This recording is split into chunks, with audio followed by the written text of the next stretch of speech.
अस्सलामुअलैकुम फ्रेंड्स, मैं हूं हसन बिलाल और आप देख रहे हैं किचन विद हसन। सबसे पहले मेरी तरफ से आपको और आपकी फैमिलीज़ को ईद की ढेरों खुशियां मुबारक हों।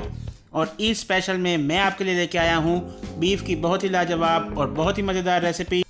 तो स्टार्ट करते हैं इस रेसिपी को। बिस्मिल्लाहिर्रहमानिर्रहीम। सबसे पहले लेंगे हम पानी, तकरीबन 2 कप। अगर आप प्रेशर कुकर का इस्तेमाल कर रहे हैं तो आप 1 कप पानी ले सकते हैं। उसके बाद इसमें शामिल कर देंगे बीफ, तकरीबन आधा किलो। उसके बाद इसमें शामिल कर देंगे हम दालचीनी, तकरीबन 2 टुकड़े। साथ ही इसमें शामिल कर देंगे बड़ी इलायची। उसके बाद इसमें शामिल करेंगे हम ज़ीरा और काली मिर्च खड़ी। उसके बाद इसमें शामिल करेंगे हम तेज़ पत्ता। उसके बाद हम इसमें मसाले शामिल करेंगे, लाल मिर्ची 1 चम्मच, हल्दी 1/4 चम्मच, धनिया पाउडर 1 चम्मच, ज़ीरा पाउडर 1/4 चम्मच, नमक आपके हिसाब से मुताबिक या आधा चम्मच, और उसके अलावा कुटी हुई लाल मिर्ची तकरीबन आधा चम्मच। साथ इसमें हम ऑयल शामिल कर देंगे तकरीबन 2 चम्मच। उसके बाद इसमें शामिल करेंगे लहसुन। उसके साथ शामिल कर देंगे प्याज, तकरीबन 2 अदद स्लाइस में कट किए हुए।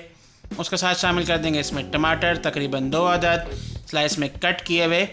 अब इन सारी चीज़ों को अच्छे से मिक्स कर लेंगे और इसको हम पकाएंगे तकरीबन 3 से 35 मिनट तक, या जब तक हमारा जो बीफ है वो टेंडर ना हो जाए। सो व्यूअर्स, 30 मिनट के बाद चेक कीजिएगा हमारा जो बीफ है वो अच्छी तरह गल चुका है। अगर आप प्रेशर कुकर का इस्तेमाल कर रहे हैं तो आप पानी की मिकदार हाफ़ कर दीजिएगा और जो टाइम है उसको भी आप हाफ़ कर दीजिएगा, जिससे जो आपका बीफ है वो जल्दी टेंडर हो जाएगा।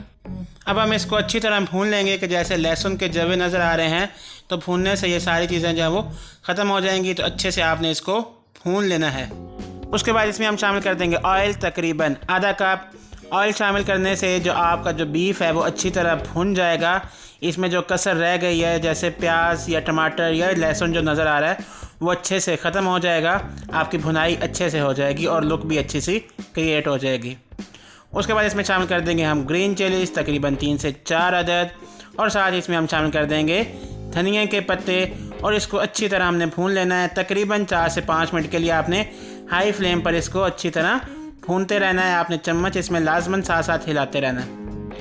साथ साथ आप हमारे YouTube चैनल को भी सब्सक्राइब कर दीजिएगा और उसके साथ लगे हुए बेल आइकन को भी प्रेस कर दीजिएगा, जिससे आपको हमारी न्यू वीडियोस सबसे पहले बिल्कुल फ्री में फराहम हो सकें।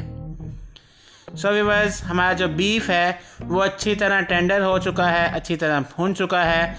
हमारी बीफ की रेसिपी जो है वो पक कर तैयार हो चुकी है। अगर आपको ये रेसिपी अच्छी लगी है तो इस रेसिपी को लाइक और शेयर लाजमन कर दीजिएगा।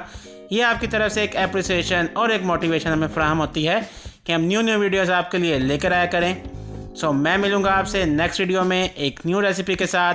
तब तक अपना और अपने प्यारों का ख्याल रखिएगा और मुझे दुआ में याद रखिएगा। और मेरी तरफ से सबको ईद की ढेरों खुशियाँ मुबारक हों। अल्लाह हाफिज़।